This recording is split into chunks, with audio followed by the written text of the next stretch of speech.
Okay, so we're here at the site of Chiripa, which is on the Tiwanaku Peninsula in Bolivia. Now this is a very interesting site. We can't currently get in.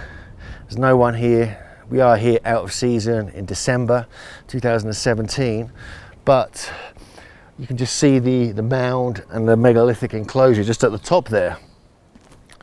And this is a huge raised mound with a massive subterranean kind of Calacasaya style enclosure. The thing about Chiripa is that it goes back to at least 1500 BC. So officially it's the oldest megalithic site around Lake Titicaca, although obviously the dating of Tiwanaku and Puma Punku, when it's properly done, could be much, much older. However, there's a Yanomami influence here, which became the Pachamama later on in Inca and other cultures. And this really developed here, as did many of the styles and techniques and the agriculture, even the terracing. And some of the earliest quinoa and grains and potatoes were developed here and grown here. We have the black quinoa, we have the standard quinoa, and many of the houses that we'll see, kind of stone houses, all 14 or 15 of them around the edge, actually put the grain in, so then it would become charged up with the energy. So this could be one of the primary sites around Lake Titicaca that actually worked with earth energies to enhance agriculture. Anyway, the guys just turned up, so we're going to now get in the site and take a closer look.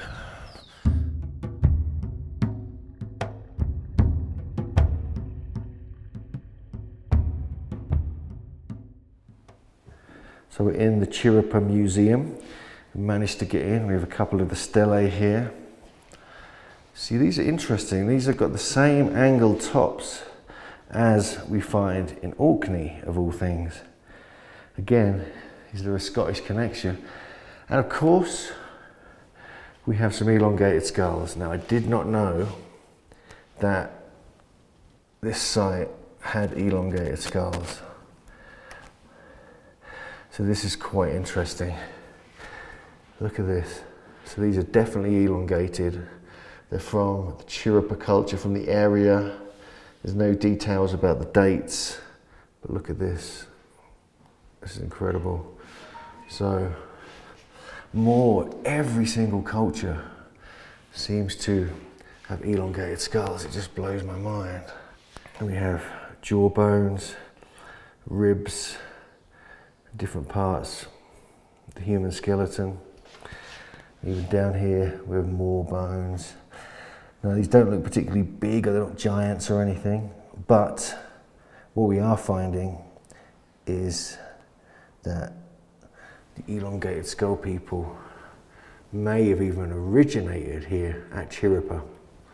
So here is one of the stones of Chiripa. This is probably a standing stone, which is almost like a retaining wall in this rectangular enclosure. We have more scattered around here, you can see them. Now most of them are rough hewn. We don't get so many that are precision carved. But what we do find here is incredible and very sophisticated stonework when it comes to statues, artifacts and other such things.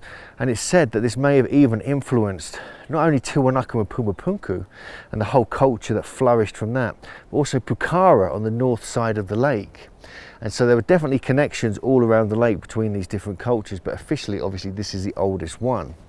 And so we're going to look in the museum. The guy's just turning up. We have a good look around the site to see what we can find, because if this is the case, that this really is the genesis point, the genesis ancient sacred site of this particular area. And some other things about this is that it was obviously, the whole enclosure inside the mound was a ceremonial structure. It's been proven now. It wasn't practical or anything like that, and it's still used today.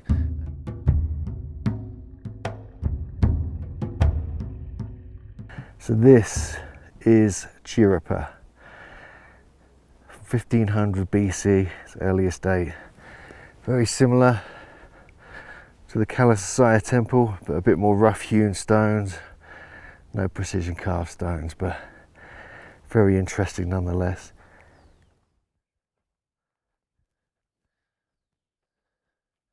This is an amazing site.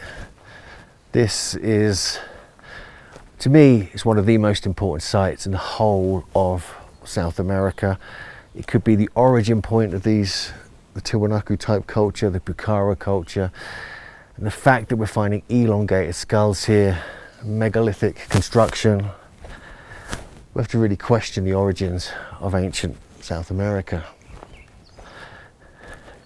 And this clearly is a spot where ceremonies still take place. You can see there's fire here, stones that have been burnt. So this is absolutely amazing. All different types of stone as well, different shapes, different types of stone coming from different quarries. We saw some andesite, we saw red sandstone. So where does all this come from? They've still got to quarry these.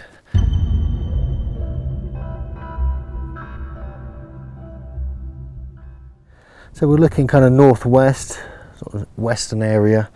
And what we're going to do now is head up the Titicaca Peninsula along the road, the dirt track pretty much, and see if we can see any other sites. And I know there's a couple potentially. I think they're badly ruined, mainly made of mud brick. But we know there are some lazy stones further up the side of the road and around the edge of the peninsula that came from Cerro Capilla. We saw some lazy stones on the Peruvian side.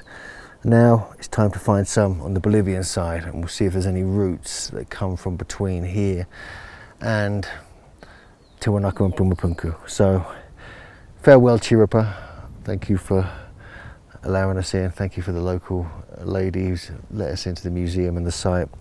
It's very interesting, very strange site, delighted to be here.